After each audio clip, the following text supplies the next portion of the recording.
Hola, muy buenos días.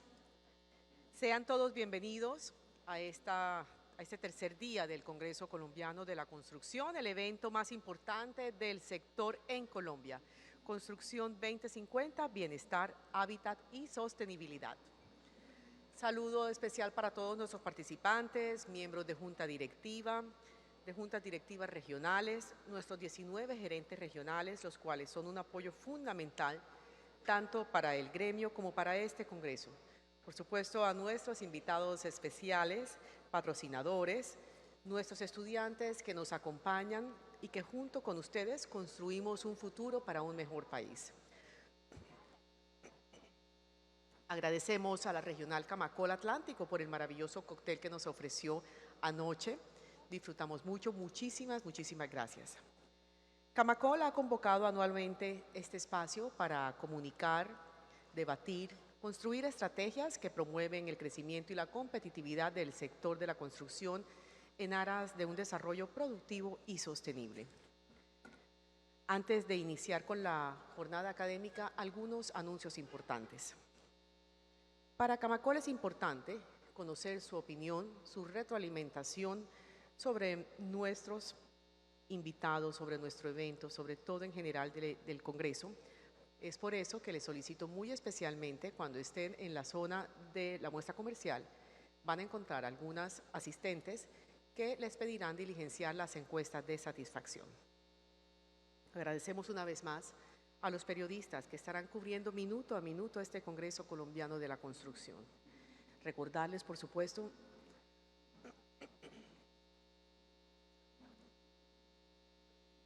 nuestra participación en redes sociales, Twitter, Facebook,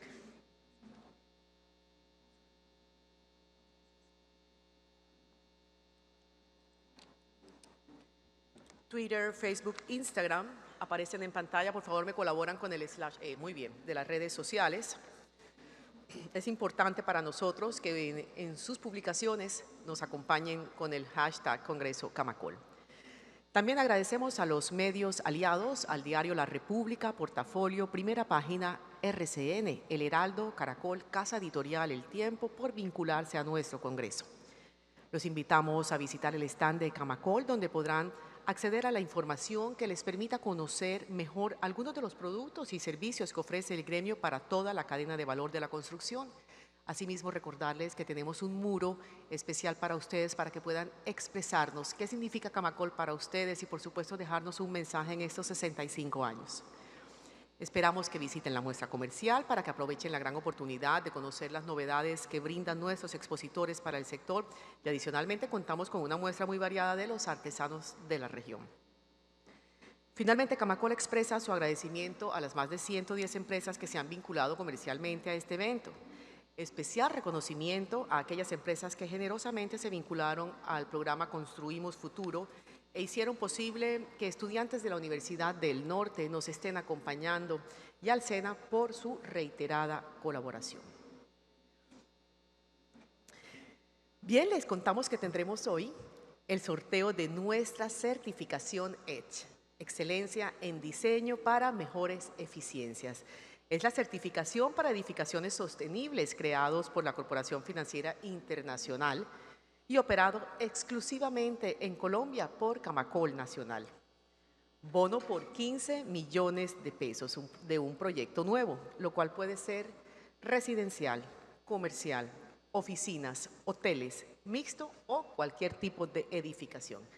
Así pues, damos la bienvenida entonces a Nancy Basto, quien es la coordinadora de EDGE, y se encargará de realizar el sorteo y la entrega del premio. Adelante.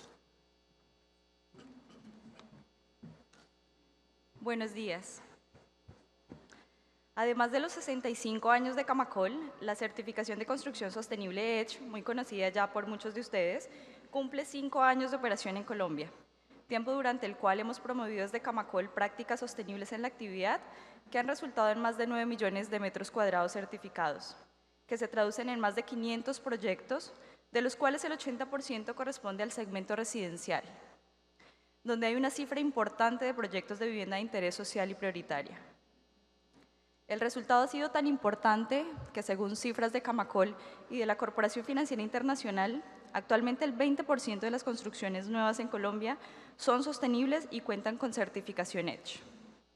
Tal éxito ha sido la combinación del trabajo llevado a cabo entre el gremio, los afiliados, el compromiso del gobierno y de la banca privada, de donde no solo se generó un marco regulatorio propicio para el desarrollo de edificaciones verdes, sino también una serie de incentivos que han movilizado la construcción hacia una actividad más eficiente con los recursos y más amigable con el medio ambiente.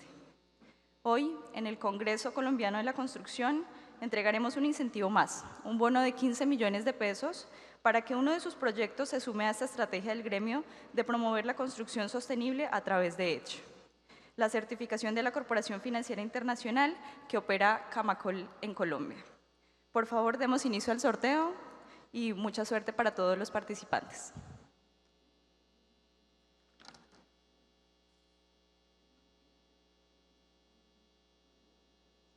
El ganador es Yesid Camelo Pimienta de IDC Construcciones. ¿Está hoy acá? Para que pueda pasar a reclamar la certificación. ¿No? Bueno, igual le guardaremos el bono y se lo haremos llegar. Muchas gracias a todos los participantes.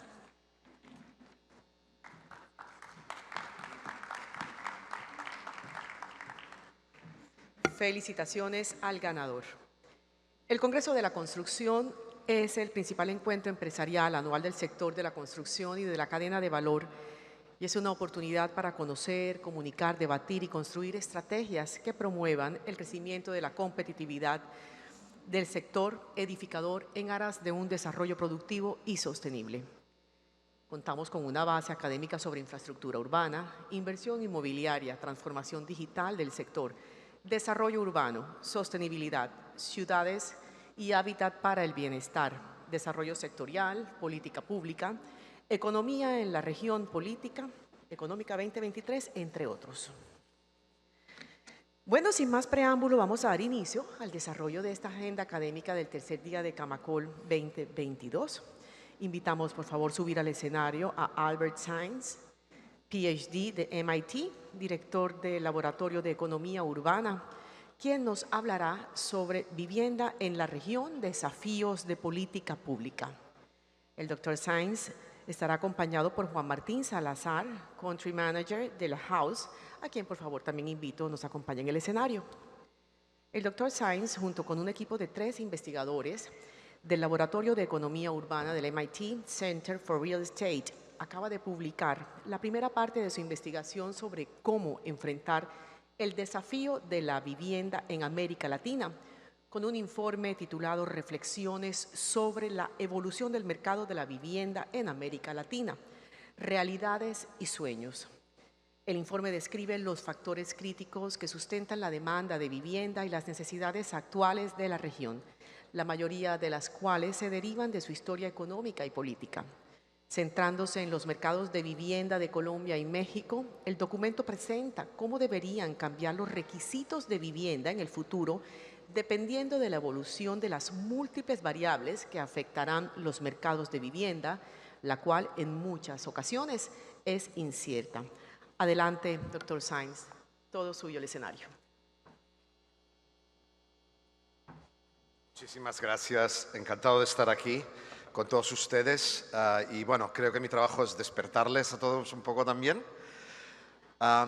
Mi presentación va a ser en torno a la evolución del mercado de la vivienda en Latinoamérica. Evidentemente es un estudio ambicioso y es en colaboración con 3 fantásticos estudiantes de maestría del MIT. Y les tengo que decir que algunos de los mejores estudiantes que tenemos en la maestría de bienes inmobiliarios son colombianos. Cada año tenemos 1 o 2 estudiantes colombianos. Sigan enviándonos a su talento y su capital humano, que es fantástico. Uno ve por el capital humano del país dónde el país está yendo y cómo va a crecer. Alberto Cuellar está aquí con nosotros. Empezó hace un par de años la maestría y ya está empezando una startup en Colombia llamada Tervi, de la que ustedes van a aprender más durante el día si hablan con él. Luis Rodríguez, mexicano, y Raquel Ganitsky es otra estudiante de maestría en nuestro Centro de Estudios Inmobiliarios.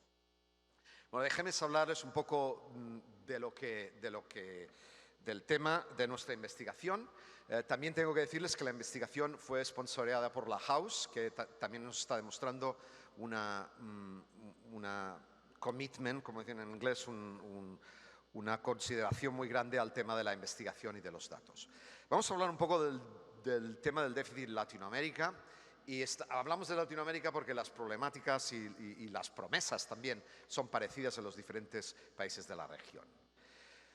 ¿Por qué tenemos un déficit de vivienda en Latinoamérica? Bueno, nosotros estamos pensando en 9 factores que han sido críticos para ver dónde estamos en términos del déficit de la vivienda. El primero es, evidentemente, el crecimiento del Producto Interior Bruto. Los países de Latinoamérica, especialmente los 60 y los 70, pues crecieron mucho, pero no crecieron al nivel que estaba en torno a las expectativas de los ciudadanos de la región. Entonces tenemos relativamente muchos individuos con relativamente bajas rentas, tenemos bastante desigualdad, por desgracia, en Colombia, pero también en México, también en Argentina. No es ciertamente un problema solo de Colombia, donde las rentas o los diferentes salarios son muy desiguales. Ahora bien, desde el punto de vista de un economista de la vivienda, podrían decir, bueno, los salarios son más bajos, pero quizá el coste de la construcción también es más bajo. Y ahí radica el problema. Si comparamos, por ejemplo, México y Canadá, los costes de la construcción en México son 2,5 veces menores que en Canadá, pero la renta por cápita es 4 o 5 veces mayor en Canadá. Los costes de construcción bajan cuando las rentas bajan, cuando los países son más pobres, pero no al nivel que baja los salarios. Entonces, por definición, los países en vías de desarrollo son países pobres en términos de vivienda, porque otra vez los costes de construcción no bajan conmensuradamente con las bajas rentas por cápita. Evidentemente hubo mucho crecimiento de la población en Latinoamérica y ahí ven los gráficos en azul, que por cierto es muy interesante. Comparamos el crecimiento de la población anualmente en naranja de la región latinoamericana y en azul del resto del mundo, y lo que vemos es que realmente Latinoamérica estaba creciendo como porcentaje total de la población mundial hasta muy recientemente, hasta el 2003. A partir del 2003, ustedes ya están perdiendo porcentaje de la población mundial. Si eso es bueno o malo, se lo dejo a ustedes decidir. Pero claramente, esa revolución demográfica, que fue muy fuerte en los 50-60, creó una urbanización también muy rápida en los 60, 70, 80, y esa urbanización pasó a densidades relativamente bajas. Entonces, lo que vemos en muchas ciudades latinoamericanas es desarrollo. Como el urbanismo está pasando muy rápidamente, en los años 60, por ejemplo, el nivel de urbanización de Latinoamérica es tan alto como el de Europa. Y entonces lo que está pasando es que esa urbanización pasa sin el nivel económico que está pasando en Europa, con lo cual se construyen a densidades muy bajas. Y lo que tenemos ahora es mucha vivienda que está a una planta, a 2 plantas pequeñitas, se construyeron en los 60, 70, cuando los ingresos eran menores, y que ahora necesitamos redesarrollar. Como ustedes bien saben, en la conferencia de desarrolladores, aglomerar y poner juntos esos terrenitos va a costar mucho.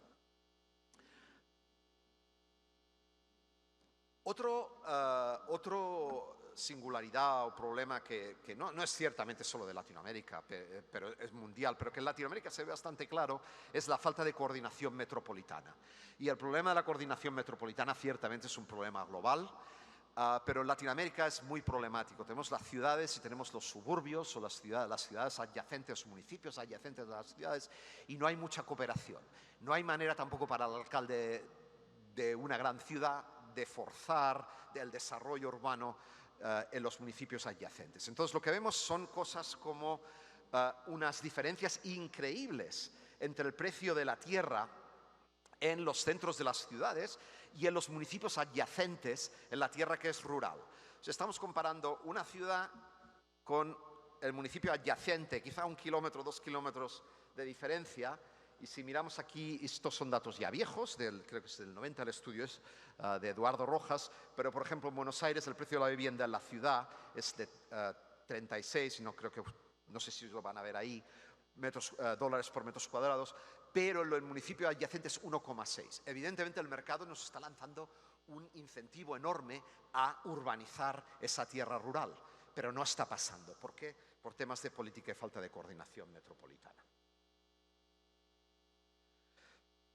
Tenemos problemas también, como en el resto del mundo, en términos de políticas municipales del suelo.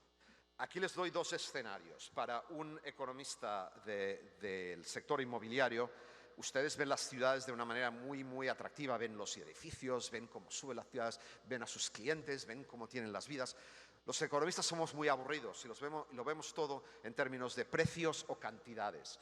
Aquí tenemos en el eje de la Y, si quieren, vertical, los precios de la vivienda, y en el eje horizontal de la X tenemos el número de cantidades de vivienda y tenemos la demanda y la oferta. La demanda está en naranja y la oferta está en verde. Y les estoy dando dos escenarios. Un escenario con una ciudad donde realmente los ayuntamientos están proveyendo suelo, no solo para hoy, sino suelo para los próximos 20 años, porque los ciclos no pueden controlarse por el ayuntamiento. No sabemos si en 3 años vamos a necesitar el doble de suelo o el triple de suelo, pero lo que sí que podemos saber es qué va a pasar en los próximos 20 años. La demanda a largo plazo es muy predecible, el ciclo no lo es. Por lo tanto, los ayuntamientos tienen que proveer ese largo plazo, esos 10 años. El ayuntamiento en verde claro está planeando a largo plazo, entonces cuando hay una sorpresa y la demanda crece, quizá porque el crédito hipotecario está bajando de precio, acomoda muy bien esos incrementos de la demanda y los precios no tienen que subir. En el ayuntamiento que está ahí de la oferta en verde oscuro, cada proyecto es un drama. Cada aprobación de cambio del uso del suelo es una lucha. En ese tipo de municipios lo que vamos a tener es que el incremento de la demanda 1 a la demanda 2, va a resultar inevitablemente en un encarecimiento muy grande del precio del suelo y el encarecimiento de la vivienda. También existen problemas en algunos países de ya no solo tener o no tener suelo planificado, pero condicional, aunque el suelo esté permitido, el uso esté permitido, la aprobación del proyecto es muy lenta. A veces estamos hablando de 2, 3, 4, 5 años. Si comparamos con datos del Banco Mundial con otras regiones, lo que vemos es que después de África subsahariana, por desgracia, la región de Latinoamérica es la más baja en términos de cuál ágil es el proceso administrativo, burocrático y de aprobación. La mayoría de los trabajadores en el sector de urbanismo en Latinoamérica, en los municipios, son increíbles, son trabajadores, son honestos. Por desgracia, aún existen problemas con temas de corrupción. Es una minoría, por supuesto, pero es un problema que realmente existe. No hay que cerrar los ojos a ese problema. Y ese problema, evidentemente, crea falta de transparencia en el mercado y crea problemas en términos y encarece el producto. Evidentemente, cuando está uno en un municipio donde ese es el juego al que hay que jugar, yo puedo entender absolutamente que la gente está en esa tesitura y el pastel hay que cada uno intentar quedarse lo que sea del pastel. Pero cuando se remueven esos problemas de corrupción, créanme que el pastel se engrandece para todos y realmente el sector se desarrolla de una manera mucho más rápida. Hay que trabajar en esos problemas también. Finalmente, hay temas de inestabilidad política y falta de consenso. Evidentemente, las políticas de vivienda podemos discutir y hay discusiones y todo el mundo es humano creer que uno tiene razón. No soy yo quien va a acusar a un gobierno político de querer cambiar las cosas en una dirección, porque todo el mundo nos creemos que tenemos razón. Pero ciertamente las políticas de vivienda son políticas de 10, 15, 20 años vista. Entonces tiene que haber un poco de consenso. No podemos dar bandadas, no podemos cambiar de un sitio a otro un péndulo súper fuerte cada vez que entra un gobierno. No podemos tener gobiernos municipales que tienen diferente color que el gobierno nacional, yendo en contra de las ideas del gobierno nacional, o los gobiernos nacionales yendo en contra de los gobiernos municipales solo porque tienen diferente color. Necesitamos en todo el mundo, no solo en Latinoamérica, consensos a largo plazo en términos de política del suelo y de política de vivienda. Y muy importantemente, nos hemos centrado mucho, especialmente profesores o la gente en el World Bank, en políticas de vivienda desde el punto de vista del Banco Central, el punto de vista del gobierno del gobierno del ministro de Hacienda y del ministro de Vivienda, pero en realidad la política de vivienda, el que la tiene por mano es el ayuntamiento. Esos tienen por mano la política de vivienda. Creo que tenemos que pasar mucho más la presión desde el punto de vista académico, intelectual, de ideas, de gremios como ustedes, a la política municipal. Y ahí es donde está realmente la lucha por conseguir mejores condiciones de la oferta de vivienda. Finalmente, el tema del crédito hipotecario, no les estoy diciendo nada que ustedes no sepan, pero evidentemente aún tenemos en la mayoría de países latinoamericanos poco acceso al crédito hipotecario porque hay mucha informalidad laboral, con lo cual a veces cuesta a la gente tener acceso a una cuenta bancaria.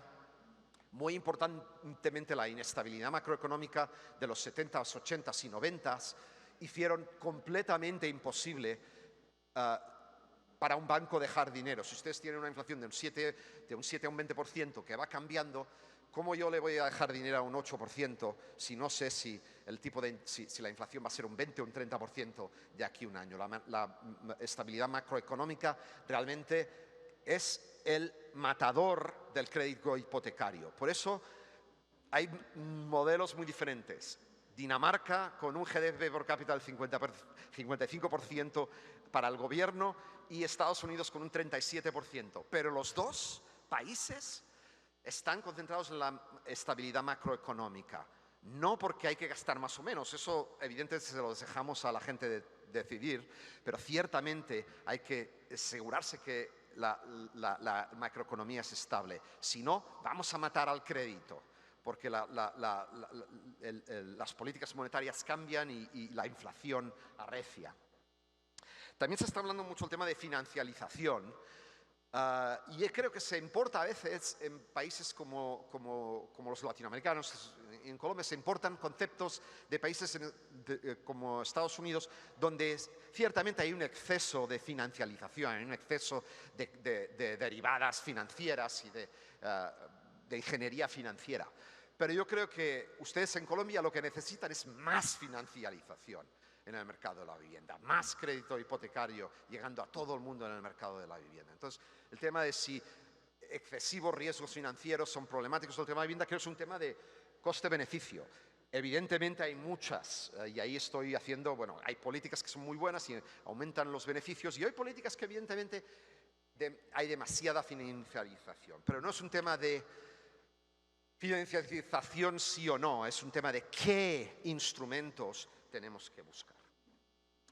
Bueno, les hablo un poco, si me queda tiempo, creo, 11 minutos, de nuestra investigación en concreto. Y en concreto lo que hacemos es un modelo de proyección de la demanda de vivienda en México y en Colombia. Y lo que vamos a hacer es poner en abierto, ustedes pueden ir a nuestra website y bajarse el modelo. Vamos a pensar en los 10 parámetros claves que van a incidir en la demanda de vivienda en Colombia y en México. Y me voy a concentrar en Colombia hoy. Es un ejercicio normativo, estamos soñando, nos gustaría tener más vivienda asequible para todo el mundo en Latinoamérica. Es un ejercicio a largo plazo, no estamos mirando, por desgracia ustedes los desarrolladores nos miran a los académicos diciendo, bueno, claro, evidentemente no, pero tenemos que vivir en el ciclo y vender hoy. Yo les entiendo absolutamente, pero en términos intelectuales, permítanme pensar a largo plazo en los próximos 10 a 20 años. Y entonces, lo que pensamos es cuáles son los 10 parámetros. Creemos que hay 10 parámetros que inciden en el tema de la vivienda en Colombia y cómo va a resultar en los próximos 20 años. ¿Cuáles son esos 10 parámetros? 1, la tasa de crecimiento de la población. Ustedes ya tienen una tasa de urbanización muy alta, por muchos factores que podemos discutir, pero que no voy a discutir. Lo que ciertamente ese crecimiento de la población, y eso fue una sorpresa, se está ralentizando. Vamos a hablar más de esto más tarde. 2, la formación de hogares. La formación de hogares, en la mayoría de países, la tasa de formación de hogares es más rápida que la tasa de crecimiento de la población. ¿Por qué?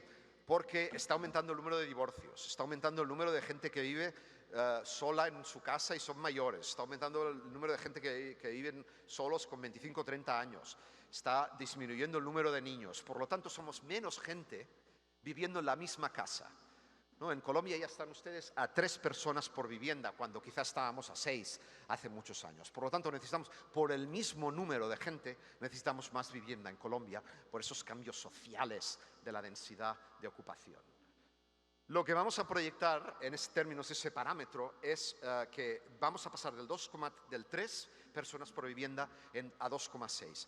En Colombia, ustedes son uno de los países más adelantados en términos de ese cambio demográfico. Brasil y Costa Rica están un poquito más adelantados que ustedes, pero ustedes ya están empezando a tener pocos niños y empezando a envejecerse bastante rápido. Entonces van a ustedes estar aquí bastante, en términos de ese cambio de composición de los hogares, ya están ustedes ahí en esa tesitura.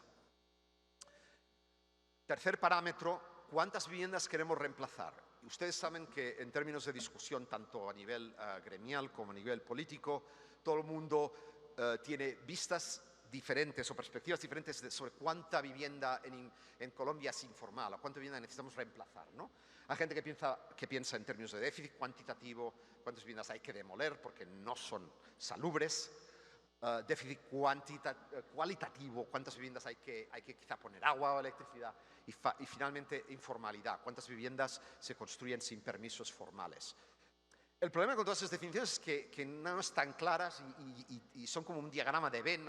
Hay vivienda que es informal y de baja calidad, pero no es parte del déficit cuantitativo, quizá depende de las definiciones. Entonces no nos vamos a agarrar en definiciones, vamos a asumir que queremos reemplazar, nuestro sueño es reemplazar el 7,% del stock de casas en Colombia en los próximos 20 años. Una de las ventajas de hacer modelos en abierto es que ustedes se pueden fiar o no de mis números. Usted me va a decir, es el 20, y otra persona me va a decir, es el 4%. Fantástico. Váyanse al spreadsheet, a la hoja de cálculo, pueden hacer los cambios y ahí va a salir el modelo, el cambio que necesitan. ¿De acuerdo? Entonces no voy a argumentar si esos números son adecuados o no. Ustedes van a la hoja de cálculo, cambian el número y encuentran cuál es el cambio en el modelo.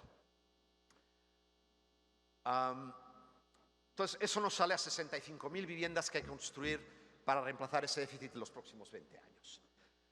También hay que reemplazar en cualquier país, parte del stock se dilapida, ¿no? Por muchas razones, se quema, se cae, se vuelve obsoleto económicamente, está construido en sitios donde ya la gente no vive.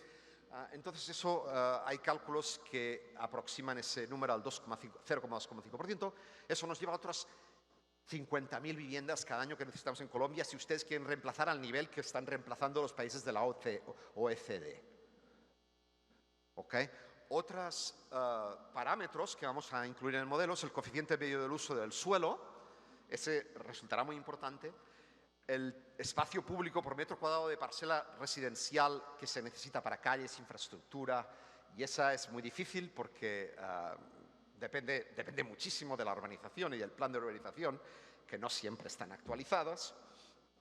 El porcentaje de lo que llamamos Greenfield, que es desarrollo nuevo, donde se necesita mucha más tierra porque tenemos que construir escuelas, tenemos que construir carreteras, versus lo que se llama en Estados Unidos Brownfield, que ya está construido, se construye encima de donde ya está construido y ahí ya no se necesita extra suelo.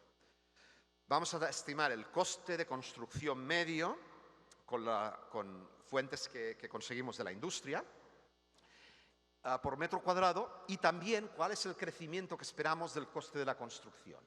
Ese es otro parámetro, no es fácil. Y finalmente vamos a tener que estimar la evolución del PIB, del Producto Interior Bruto, en términos reales. 10 parámetros. Entonces, cambiando estos parámetros, cambiamos nuestra proyección. ¿Cuál es? Bueno, ya tanto aburrimiento. Les doy el número que nos sale con los parámetros que nosotros elegimos, y otra vez pueden cambiarlos si desean. 400.000 viviendas. En Colombia tenemos que estar produciendo 400.000 viviendas formales cada año. Evidentemente estamos muy por debajo, quizá 230, 50, no sé este año cómo estará, pero realmente falta mucha vivienda. Hay mucha construcción informal, difícil de saber cuánto, pero claramente el reto está aquí. Importantemente, una parte muy sustancial de esa nueva demanda de vivienda está llevada por el hecho de que los hogares cada vez son más pequeños. Aquí estoy comparando en rojo cuál sería, en naranja, cuál sería la demanda de vivienda si solamente respondiera al crecimiento de la población. Recuerden que el crecimiento de la población es menor que el crecimiento de los hogares, porque cada vez viven ustedes en hogares más chiquitos. Entonces, al final del periodo, en 2040, y eso es importante para ustedes desarrolladores, casi la mitad de la demanda de vivienda está llevada por ese tema de los hogares que se están convirtiendo más pequeños. Entonces, el producto que va a necesitar Colombia en los próximos años va a ser diferente, porque va a ser un producto que está orientado a familias de 2,6 personas, no familias de 4 o 5 personas. En términos de proyección del GDP, del PIB, estamos utilizando datos del Banco Central y de Bancolombia. No les voy a aburrir con los detalles, pero lo que creemos es que en los próximos años se va a necesitar 2,75 del PIB en construcción solo. Para comparación, la formación del capital bruto primario está estimada en un 5% en vivienda, pero de eso hay mucha alta construcción y mejora. Entonces, calculamos que es un 2,3 corrientemente de formación del capital bruto que está en construcción formal de vivienda. Entonces, tenemos que hacer un esfuerzo de aproximadamente 0,5% del PIB. Muy sustancial, pero no es imposible, especialmente si sigue el crecimiento económico. Una de los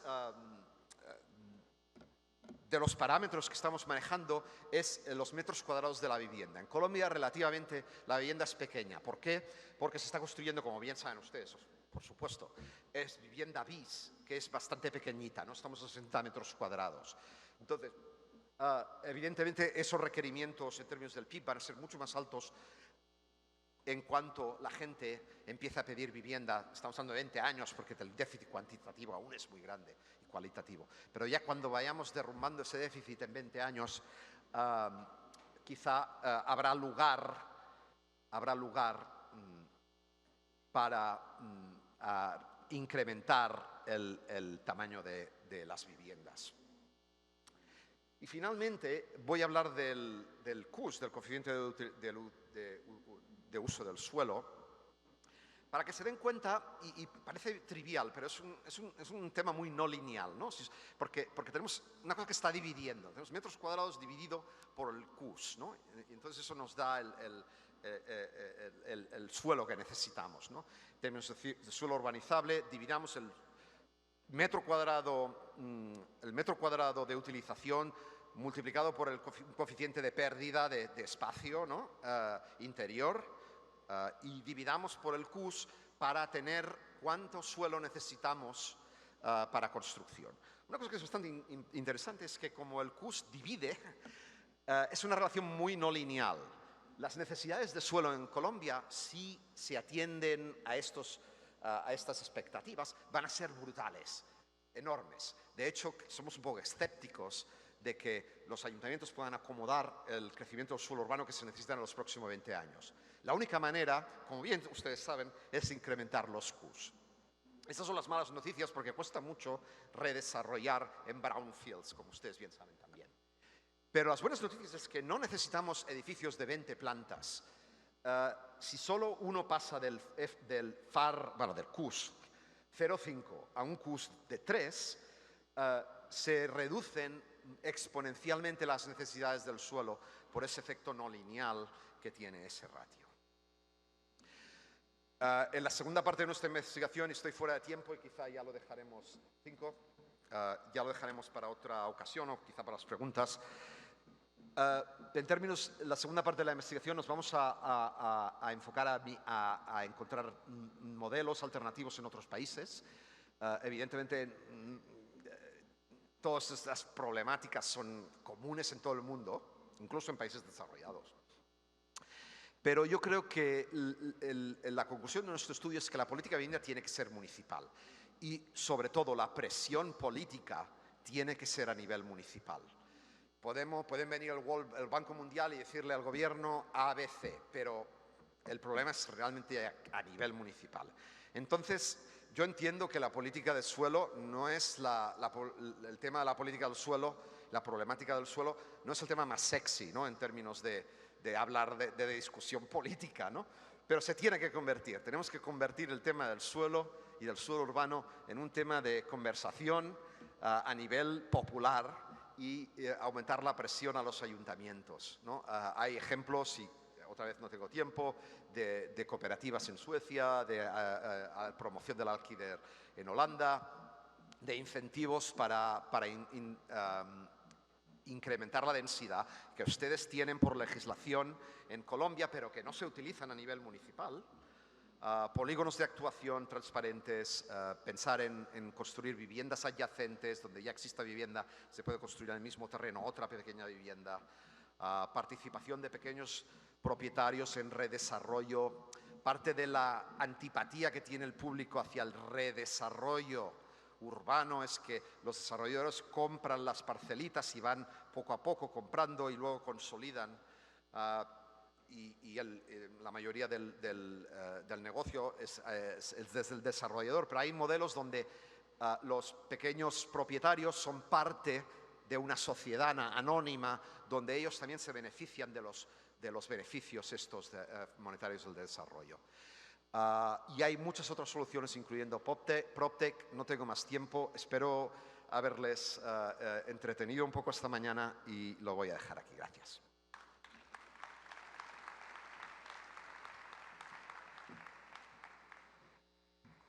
Muchísimas gracias, profesor, por su intervención.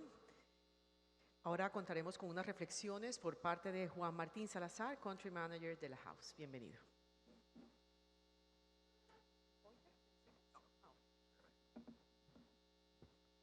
Pues antes que nada, darle las gracias a la doctora Sandra Forero por la invitación a este gran evento. Definitivamente este es un evento que nos congrega a todos como gremio, donde podemos definitivamente hablar, conversar acerca de las problemáticas y por lo tanto lo considero de vital importancia para nuestro sector. Entonces, darle las gracias por permitirnos participar en este evento.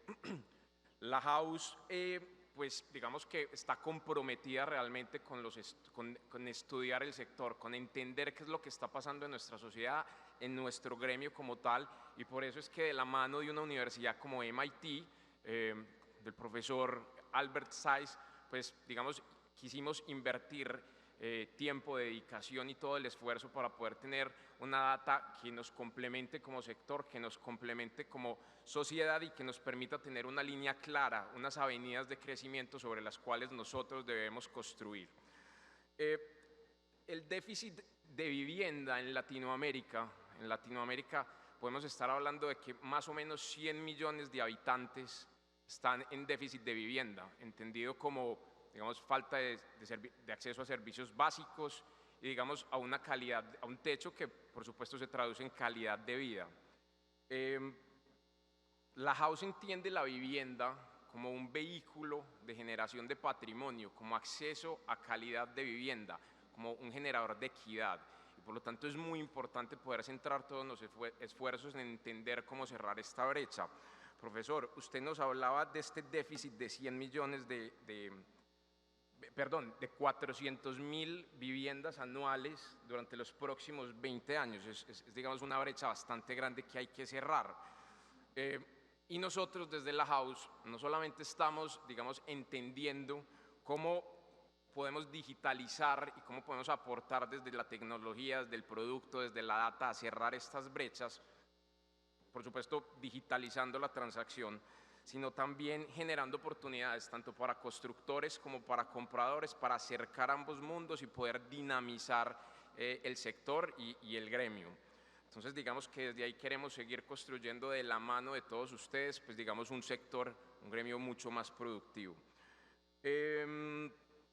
Finalizar diciendo, profesor, que pues, después de oírlo a usted, yo tengo como 2 o 3 preguntas que le quisiera hacer y me quisiera ir para allá.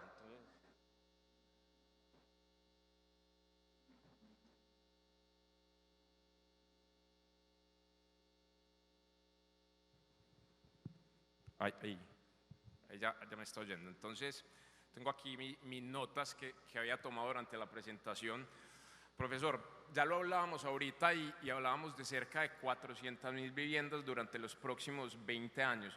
Hay un déficit grande. Eso evidentemente como sociedad, como gremio, nos pone unos retos importantes y digamos que hay mucho por hacer. Sin embargo, en ese mucho por hacer yo le quisiera preguntar cuál es el primer paso que debemos dar para poder empezar a transitar ese camino hacia cerrar esa brecha. Sí, muchísimas gracias, Oye. Bueno, evidentemente, el tema de dar consejos a gente que sabe tanto sobre este tema como ustedes es siempre difícil.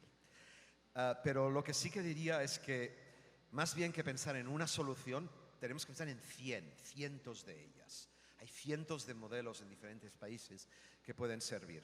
Ustedes tienen una industria muy moderna y muy competitiva, eso no es un problema. Pero creo que en términos del problema de tema municipal y de problemas del suelo, es ahí donde creo que hay que enfocar el tema, ¿no? Sobre todo a niveles de, como bien saben ustedes, muchos ayuntamientos no tienen ni siquiera un plan de ordenación territorial, con lo cual ustedes están trabajando sin tener un objetivo, ¿no? No saben qué va a pasar en 5, 7, 10 años, dónde está el suelo, dónde va a crecer la ciudad, dónde va a estar, cuáles van a ser los precios. Entonces yo creo que si hay que concentrarse en quizá un poco pasar de pensar en la política de vivienda como un tema del ministro de Vivienda a un tema de 100 ideas que tenemos que lanzar al ayuntamiento para cambiar las dinámicas locales. Y precisamente hablando de lo que acaba de mencionar del uso del suelo, tenemos un gran reto y es que no tenemos suelos. ¿Qué nos podría usted recomendar o decir acerca de eso? ¿Qué hacer frente al poco suelo que tenemos? Bueno, le voy a dar otro ejemplo otra vez, o quizá repetirlo. Lo que se hace en Corea y en Taiwán. Lo que se hace en Corea, existe un modelo donde ustedes ya tienen propietarios que tienen parcelas con el suelo construido a pequeñas alturas. Pues se construyó también en Corea en los 50 y los 60. Hubo mucho desarrollo, muy rápido, a densidades relativamente más bajas. Entonces, claro, va a costar mucho a poner juntos a 20 parcelistas para construir una vivienda más alta o un edificio más alto. Y cuesta mucho ir comprando las parcelas una a una y poniéndolos juntos. Entonces, lo que se hace en Corea es que existe como una sociedad, el desarrollador les propone a 10 o 12 parcelistas locales crear una sociedad mancomunada y en vez de el desarrollador y el propietario local estar uno en contra del otro, están en la misma sociedad y los pequeños propietarios entran en una participación en el nuevo desarrollo. Pero ya le digo, hay otros modelos como el modelo chino de lo que llaman las villages, donde si hay tierras comunitarias, esas tierras, en vez de privatizarlas, esas tierras que son comunitarias, o bien del ayuntamiento, en este caso de la comunidad rural, se pueden poner en usufructo, se puede construir, un desarrollador construye en esas tierras y hay un usufructo que va a la comunidad. Entonces se rompe la oposición de la comunidad al desarrollo, ¿no? Siempre las relaciones entre desarrolladores y la comunidad pueden ser difíciles, entonces cualquier cosa que se pueda hacer. Pero otra vez, no hay soluciones mágicas, es mucho trabajo y son cientos de ideas. Las startups, las proptechs, los pequeños empresarios, los grandes empresarios, todos ustedes están contribuyendo ya cada día a esas soluciones. Profesor, gracias. Tal vez complementar diciendo una cosa, y es que el estudio que estamos haciendo con MIT aún no ha llegado a sus recomendaciones finales, está ya próximo y que en diciembre deberían salir las últimas recomendaciones que pues con mucho gusto compartiremos con todos ustedes.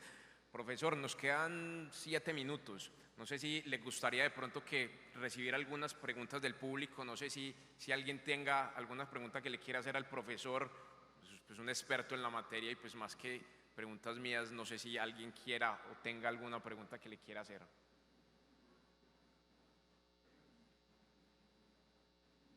Allí.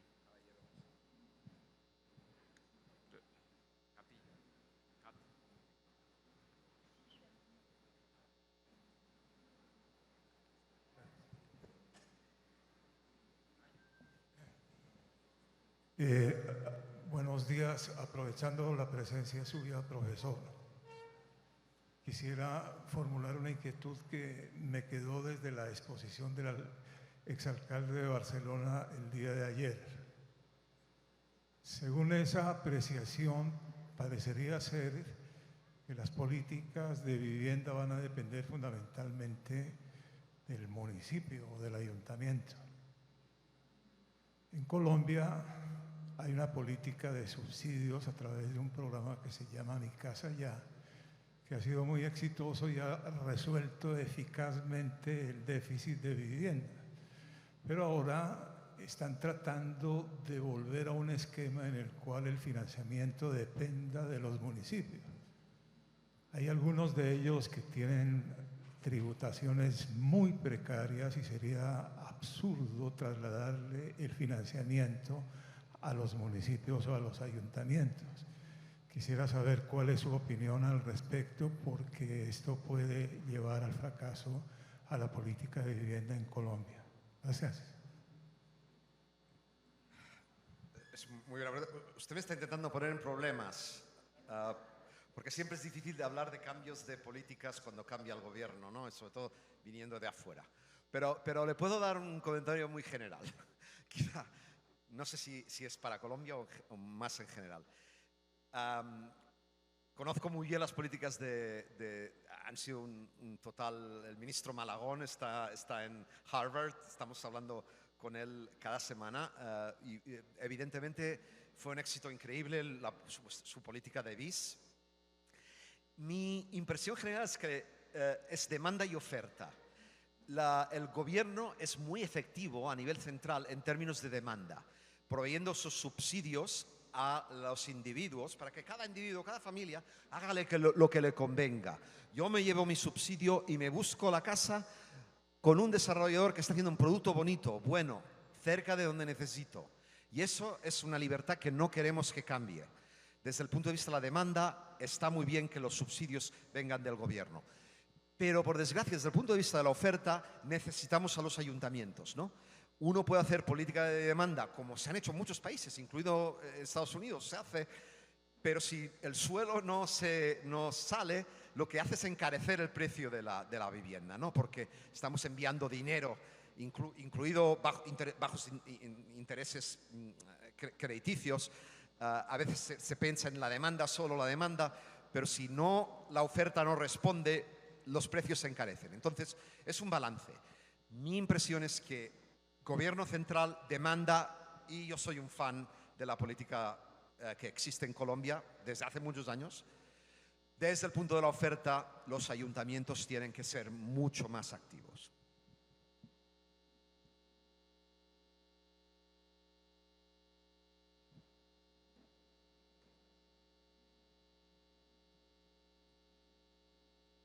Profesor, un cordial saludo. Dentro del modelo que usted presenta, se tienen en cuenta pues las demandas futuras basadas en diferentes factores, pero cuando uno mira el comportamiento del sector, ve que hay otras variables que influencian muchísimo la venta de vivienda y que le dan ciclicidad, como por ejemplo el ingreso disponible de las personas para poder comprar, que lo influencia muchísimo la tasa de interés, porque pues estos son bienes que se financian a largo plazo. Entonces, ¿cómo incorporar esa variable dentro de esos modelos? Porque usted nos habla de 400.000 viviendas, pero puede bajar a la tercera parte debido a la falta de capacidad de compra. Estoy totalmente de acuerdo con usted. Nosotros lo que queremos con ese estudio es poner sobre la mesa las necesidades, pero evidentemente tampoco queremos que exista una varita mágica. Estoy de acuerdo con usted, el sistema crediticio es muy importante, pero piensa una cosa, incluso en México, donde los mercados de crédito están muy avanzados, hasta el 2016, no existe crédito público a vencimiento de más de 10 años. O sea, no tenían bonos a 15 años o a 10 años, que son los que soportan el mercado crediticio a largo plazo. O bien eso los bancos se lo ponen en su balance, o bien tienes un mercado de bonos, como en Estados Unidos tenemos de 30 años, donde te está dejando dinero, estás dejando el gobierno el dinero a 4%. Entonces, si le pones un 1% extra, pues se lo dejas a un banco, ¿no? Y entonces todo el sistema financiero realmente depende de la estabilidad macroeconómica. Y vuelvo al tema de la estabilidad macroeconómica. Están teniendo muy buenas, relativamente un par de buenas décadas en términos de estabilidad macroeconómica, pero esa estabilidad es relativamente reciente. Incluso en México, como le digo, que es el país más avanzado en esos temas, 2016 no tienen un mercado a largo plazo de deuda pública. Entonces, yo creo que ahí hay que dejar que el mercado funcione, hay que intentar seguir con la liberalización del mercado y al mismo tiempo cuidar muchísimo la estabilidad macroeconómica. Y yo entiendo que esa respuesta no le va a satisfacer mañana, pero a largo plazo, poco a poco, los mercados fluyen, es como el agua, ¿no? Va bajando. Si uno les deja el camino para llegar, van llegando donde tienen que llegar. Nos queda un minuto, creo que podremos atender la última pregunta si alguien tiene. Tal vez no, profesor. No sé si tenga algún comentario final. No, otra vez, recordarles, bueno, decirles que no quiero ser tan negativo quizá, porque siempre que uno está mirando los problemas, va repitiendo problemas. Pero de otro lado tienen retos, pero tiene una sociedad que está avanzando muchísimo. Tenemos cada vez más estudiantes en Colombia, se ve un dinamismo en la sociedad colombiana que es increíble y que creo que ustedes van a ser la solución en los próximos 20 años. No son el problema, ustedes son la solución. Más que yo diría, y lo complementaré, con esto cerramos, es que hay que entender bien el problema para poder desarrollar una buena solución. Y entonces creo que hacia allá es que este estudio apunta, entender muy bien qué tenemos, cuáles son nuestras brechas y cuál es el camino que tenemos que recorrer para después empezarlo a recorrer. Profesor, muchas gracias, le agradezco mucho y bueno, espero poder seguir haciendo muchas cosas con ustedes. Gracias a todos. Muchísimas gracias a ambos, profesor Saiz, profesor y el doctor Salazar.